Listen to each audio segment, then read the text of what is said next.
Hi everyone, we have just finished up a day of camp at Shoreview Park here in Seattle, and we are going to bring to you our fifth pattern of play.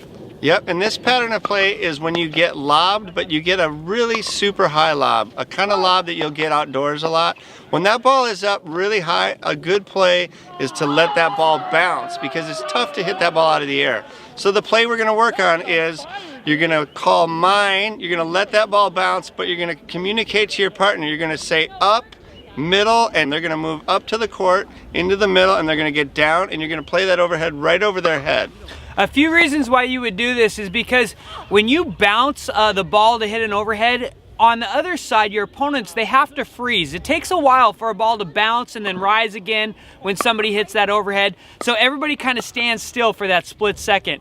And right there, you can lock them into position. The second thing is when you hit that ball through the center of the court, most times if you hit it hard enough, that ball will come back the direction that it came from.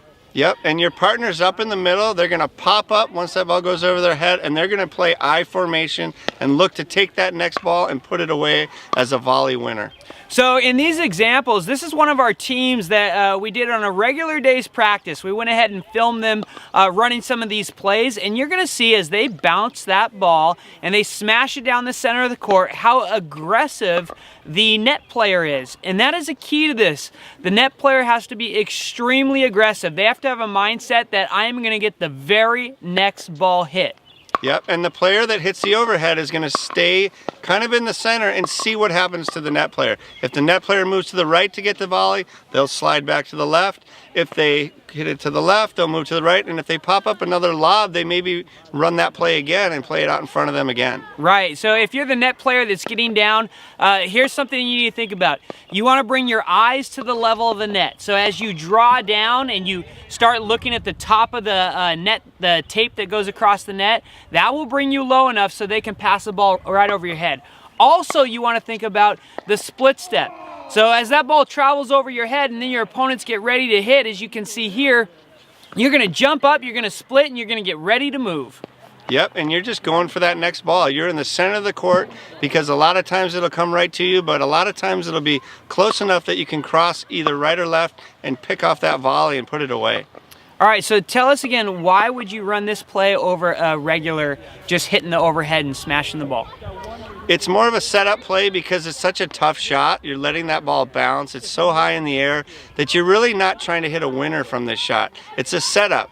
You play that ball through the middle, you get your partner in the middle, and you set them up to hit the winner. It's not like a normal overhead short ball where you're going to be trying to hit a winner off it. The other thing is they're playing two back. When players are two back, you're going to play it through the middle, it's going to confuse them, and the ball is going to set your partner up. As the players drop two back, they're doing this because when they throw that lob way up into the air, they know that they're in trouble and they need to play some defense, which has caused them to drop two back. And when they drop two back, we're going to take advantage of that. And we're going to take advantage of that by smashing that ball through the center of the court, telling our partner, up middle. That's going to bring them down, and you guys are ready to run the play.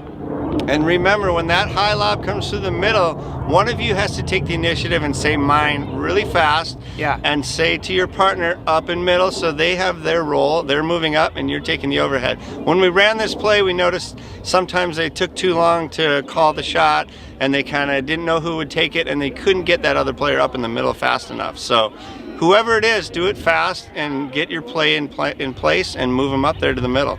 So this shot will work more times than not, but of course, like all shots in tennis, there are times that it doesn't work.